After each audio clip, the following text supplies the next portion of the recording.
Assalamualaikum warahmatullahi wabarakatuh. Sebelumnya perkenalkan nama saya Siti Jahrana Rame dengan NIM 214011127.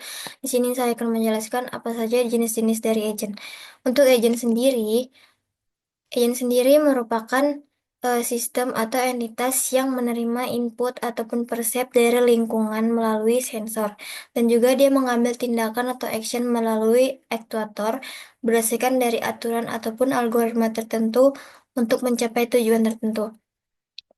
Adapun jenis-jenis dari agent ini, yang pertama yaitu Simple Reflex Agent, di mana Simple Reflex Agent ini merupakan agent cerdas yang hanya bereaksi terhadap kondisi saat ini saja dengan aturan yang sederhana, tanpa dia mempertimbangkan di masa lalu ataupun memprediksi di masa depan.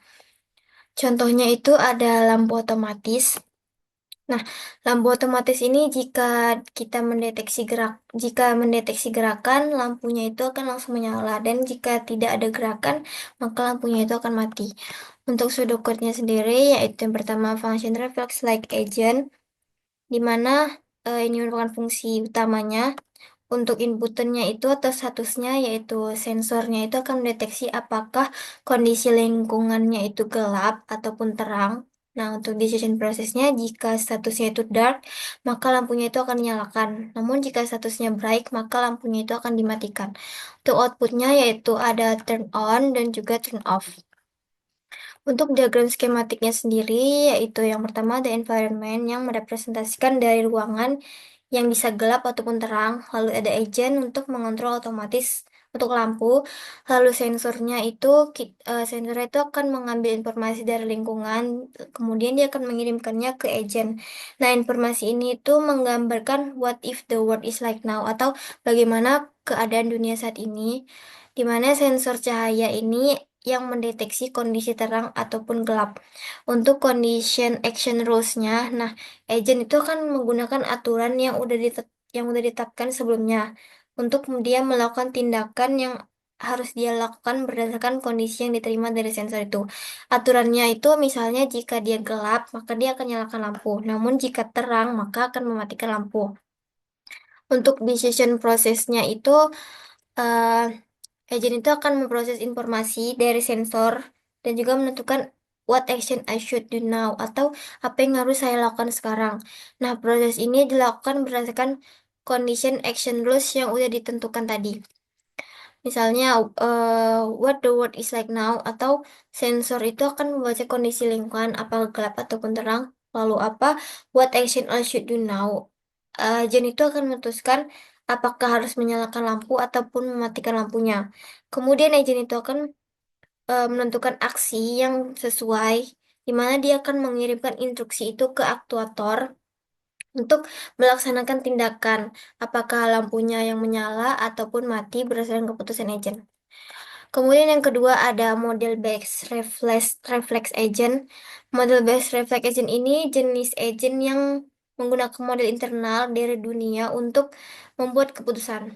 Maksudnya itu, agent ini hanya bereaksi langsung terhadap persepsi saat itu, seperti si simple reflex agent tadi, tapi dia tidak mempertimbangkan apa yang udah terjadi sebelumnya untuk dia melakukan tindakan terbaik. Nah, contoh model based reflex agent ini yaitu adalah chatbot. Kenapa chatbot?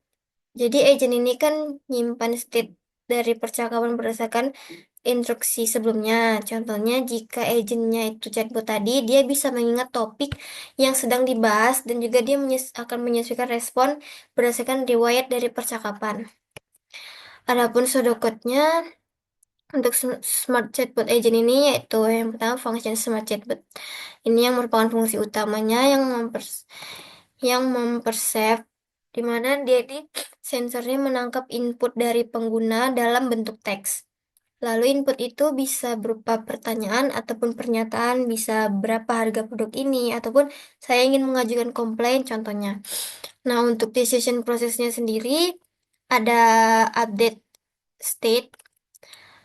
Ini itu chatbotnya akan memperbarui state berdasarkan input terbaru dan respon sebelumnya. Jadi jika pengguna bertanya tentang harga, maka state-nya akan berubah ke menjawab harga. Namun jika penggunanya menyimpan komplain, state-nya akan berubah ke menjawab komplain. Kemudian ada rule match. Nah, rule match ini eh, di mana chatbotnya nanti akan mencocokkan state dengan aturan yang sesuai. Jadi jika misalnya menjawab harga, maka dia akan memberikan informasi tentang harga. Namun jika dia menjawab komplain, maka dia akan menawarkan solusi. Kemudian ada respon. Nah, chatbot ini akan menentukan respon yang sesuai berdasarkan aturan yang cocok. Lalu dia akan mengeluarkan output berupa respon atau jawaban tentang kondisi dari percakapan itu. Misalnya jika pengguna bertanya tentang harga, maka dia akan menjawab harga produk ini adalah misalnya 100.000. Untuk diagram skematiknya, yang pertama yaitu ada environment atau berisi representasi dari percakapan antara user dan chatbot. Biasanya user ini memberikan input berupa teks seperti pertanyaan ataupun pernyataan tadi. Kemudian agent ini untuk bertindak sebagai pengontrol percakapan ini tersebut. Lalu ada sensor, di mana sensor ini akan menangkap teks dari user dan juga menginterpretasikannya. Nah, sensor ini akan membaca input, lalu dia akan menerjemahkannya menjadi informasi yang akan diproses oleh agent. Lalu ada what the world is like now. Nah, ini tuh persepsi agent tentang dunia berdasarkan sensor atau chatbot akan memahami konteks dari percakapan. Lalu ada state.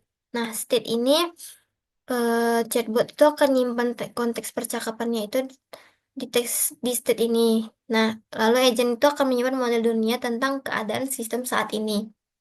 Misalnya, jika user bertanya tentang harga, maka chatbot itu akan menyimpan state menjawab harga. Lalu, how the world evolves. Nah, ini itu agent memiliki model bagaimana keadaan dunia berubah dengan seiring berjalannya waktu berdasarkan dari tindakan sebelumnya. Biasanya digunakan untuk memperbarui state chatbot tadi berdasarkan inputan yang baru. Lalu ada condition action rules. Ini chatbot memiliki aturan untuk menentukan respon. Jika usernya bertanya tentang harga, maka jawab dengan harga produk. Lalu decision process dengan what action I should do now, di mana chatbot itu akan memilih respon yang sesuai. Kemudian ada actuator. Setelah itu, agent akan mengeksekusi tindakan ke lingkungan melalui actuator, di mana chatbot akan mengeluarkan respon dalam bentuk teks. Misalnya, harga produk ini adalah 100.000. Lalu, dia akan merespon ke user, di mana chatbot akan mengirimkan jawabannya berdasarkan aturan yang udah dipilih. Lalu yang ketiga adalah goal-based agent. Nah, goal-based agent ini nggak hanya bereaksi pada lingkungan aja, tapi dia juga mempertimbangkan tujuan atau goal sebelum dia mengambil tindakan. Contohnya itu ada goal based navigasi GPS, di mana dia akan menentukan rute terbaik untuk mencapai tujuan. Di mana inputnya yang pertama itu adalah lokasi saat ini dan juga tujuannya. Kemudian agent ini akan memilih rute tercepat berdasarkan peta dan juga lalu lintas, di mana outputnya nantinya akan mengarahkan pengemudi ke tujuan. Untuk pseudocode-nya sendiri, yaitu ada function goal-based navigation yang berupa fungsi utamanya. Nah, inputannya itu kan agent menerima lokasi saat ini dan juga tujuan yang ingin dia capai. Kemudian, eh, dan juga mereturn route-nya. Nah, untuk variabelnya itu ada map data atau data peta dan juga informasi dari lalu lintas atau traffic data. Itu dipakai untuk mengetahui jalan yang tersedia dan juga kondisi lalu lintas. Kemudian dia akan menganalisis keadaan dunia saat ini menggunakan get current state, lalu menghasilkan opsi rute menggunakan generate route options, di mana untuk membuat daftar rute yang memungkinkan berdasarkan dari data peta dan juga lalu lintas. Kemudian dia akan memprediksi dampak dari setiap rute. Ini menggunakan predict route impact, untuk menilai bagaimana kondisi lalu lintas dan rute akan berubah. Lalu dia akan menentukan rute terbaik berdasarkan dari evaluasi tujuan menggunakan evaluate route cost. Jadi dia akan menghitung biaya setiap rutenya, misalnya waktu tempuh, kemudian jumlah kemacetan ataupun jarak. Nah, agen itu akan memilih rute dengan biaya yang paling terendah, yang paling optimal, di mana itu yang paling optimal untuk mencapai tujuan.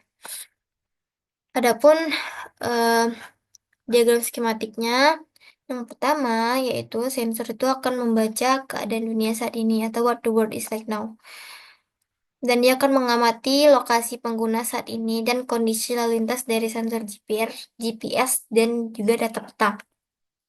Lalu dia akan mempertimbangkan dampak dari tindakannya itu di mana agent akan mengevaluasi atau what it will be like if I do action A. Nah, yaitu dia akan memprediksi bagaimana dunia itu akan berubah jika ia melakukan suatu tindakan. Lalu agent ini kan punya pemahaman tentang bagaimana dunia berubah, termasuk jalan yang tersedia dan juga bagaimana kondisi lalu lintas mempengaruhi rute. Jadi goal-based agent ini akan mempertimbangkan konsekuensi tindakannya sebelum ia mengambil keputusan. Lalu dia akan menggunakan model dunia. Agent ini kan memiliki state, yaitu pemahaman tentang bagaimana dunia berubah atau how the world atau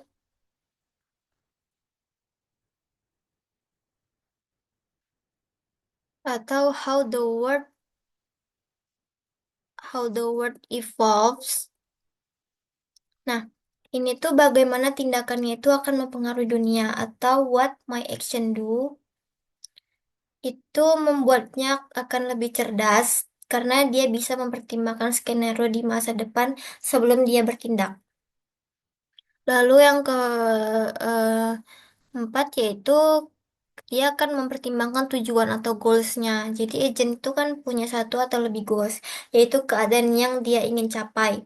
Nah, dalam hal ini tujuan utama agent itu mencapai destinasi dengan rute yang terbaik ataupun tercepat dan juga jarak terpendek. Nah, agent itu kan nanti akan mengevaluasi semua opsi rutenya berdasarkan model dunia dan tujuan. Jadi setelah rute terbaiknya terpilih, agen itu akan mengirimkan perintahnya ke ektuator untuk menjalankan tindakannya, yaitu agen akan memberi perintah ke sistem navigasi untuk membimbing pengguna tersebut. Lalu yang keempat ada utility based agent. Utility based agent ini untuk memilih tindakan terbaik berdasarkan dari keuntungan maksimal. Biasa dia digunakan dalam sistem yang perlu optimasi yang optimasi keputusan. Nah, tapi dia nggak hanya berusaha untuk mencapai tujuan, tapi dia juga milih tindakan terbaik berdasarkan nilai utility-nya atau nilai keuntungannya. Contohnya itu ada sistem rekomendasi barang.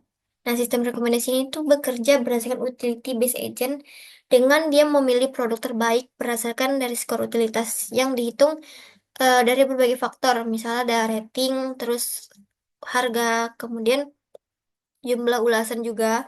Nah, sistem ini akan memastikan bahwa produk yang dipilih itu adalah yang paling sesuai dengan preferensi dari pengguna.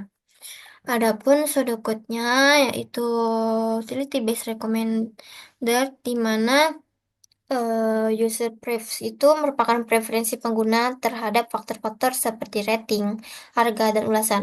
Lalu parameter yang kedua adalah product list di mana merupakan daftar produk yang tersedia di e-commerce.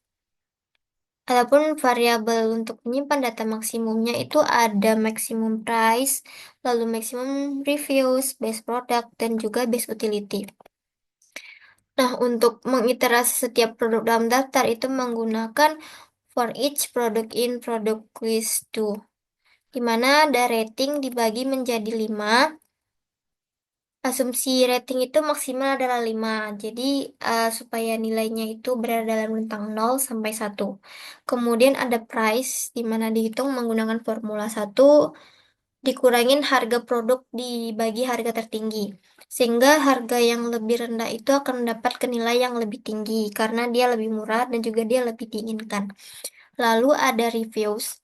Nah, reviews ini dibagi dengan maksimal reviews agar nilainya itu berada dalam rentang 0 sampai 1. Nah, dengan lebih banyak ulasan, dia akan mendapatkan nilai yang lebih tinggi. Lalu menghitung skor utilitas, di mana setiap faktor yang menggunakan user prefs, di mana setiap faktor yang dikalikan dengan bobot preferensi pengguna. Jadi semakin tinggi hasil akhirnya, maka dia akan semakin cocok produk tersebut untuk pengguna. Lalu terakhir yaitu memilih produk dengan skor utilitas yang tertinggi. Lalu diagram skematiknya yaitu ada dari environment, kemudian ke sensor, di mana sensor akan membaca keadaan dunia saat ini dan mengumpulkan data produk yang tersedia, preferensi pengguna, ulasan, dan tren belanja untuk memahami kondisi saat ini dalam e-commerce. Lalu dia akan mempertimbangkan dampak tindakan atau what it will be like if I do action A, di mana agent nanti akan memprediksi bagaimana pengguna akan bereaksi terhadap rekomendasi tertentu. Misalnya, apakah mereka akan tertarik dengan produk yang direkomendasikan berdasarkan dari histori pembelian. Lalu dia akan menggunakan model dunia. Agent ini akan memahami bagaimana produk itu berubah dengan seiring berjalannya waktu atau how the world if evolves dan juga bagaimana rekomendasinya mempengaruhi keputusan pengguna atau what my action do. Lalu dari situ dia akan mempertimbangkan utilitasnya atau how happy I will be in such a state. Nah, ini agent akan menghitung skor utilitas berdasarkan dari faktor seperti rating, harga, dan juga relevansi produk dan dengan preferensi pengguna. Lalu ada what action I should do now. Ini untuk agent itu akan memilih produk dengan skor utilitas yang tertinggi. Dan juga dia akan menampilkannya atau mengirimkannya ke aktors untuk menampilkannya sebagai rekomendasi kepada pengguna dan sistem e-commerce. Lalu yang terakhir ada learning agents. Learning agents ini merupakan agent yang bisa belajar dari pengalaman sebelumnya untuk meningkatkan kinerjanya seiring dengan berjalannya waktu.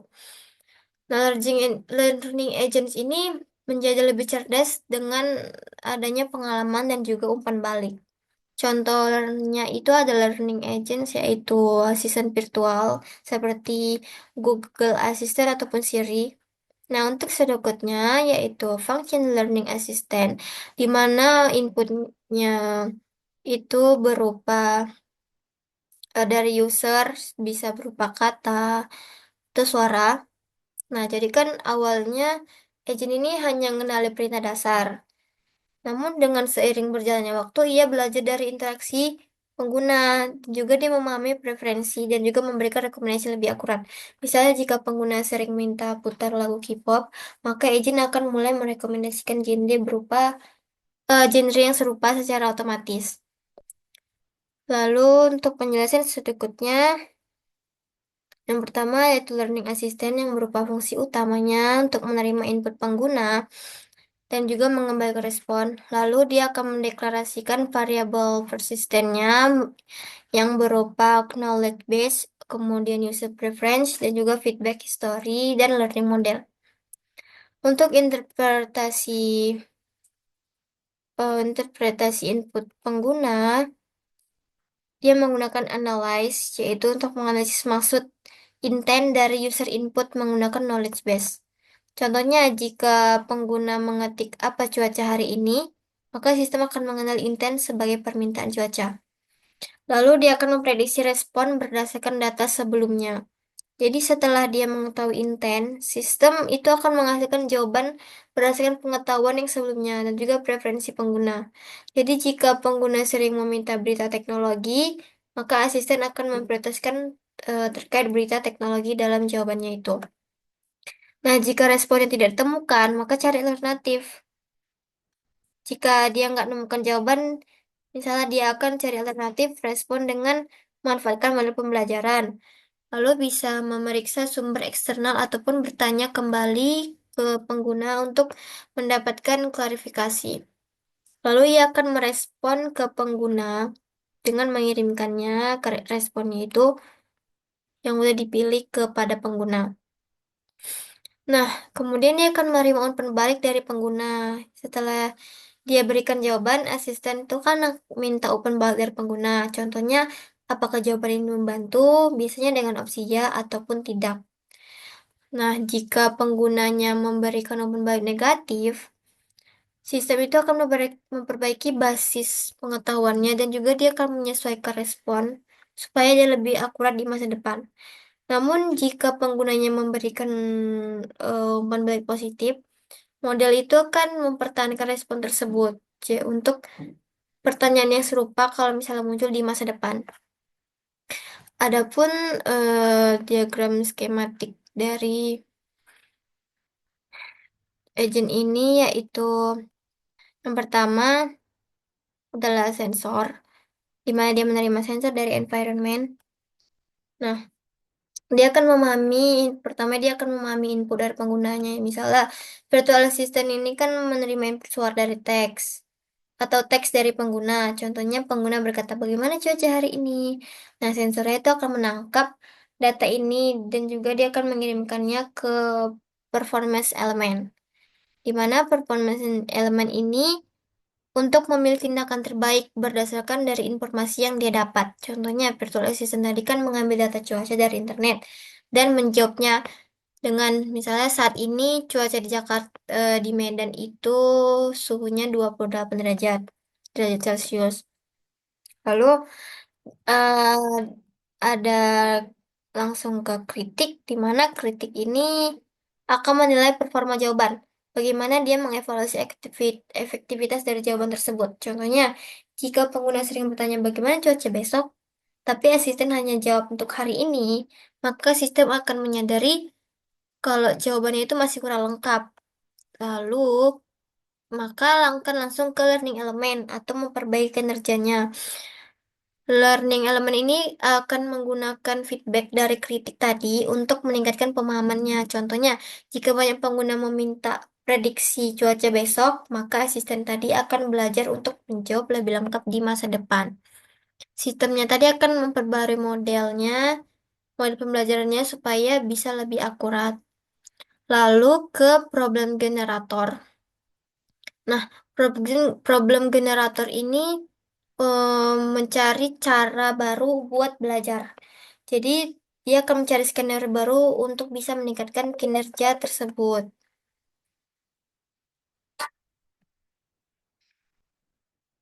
Eh, Contohnya, jika pengguna tadi sering bertanya jadwal kereta atau rekomendasi restoran, maka problem generatornya itu bisa menambahkan sumber data baru untuk informasi tersebut.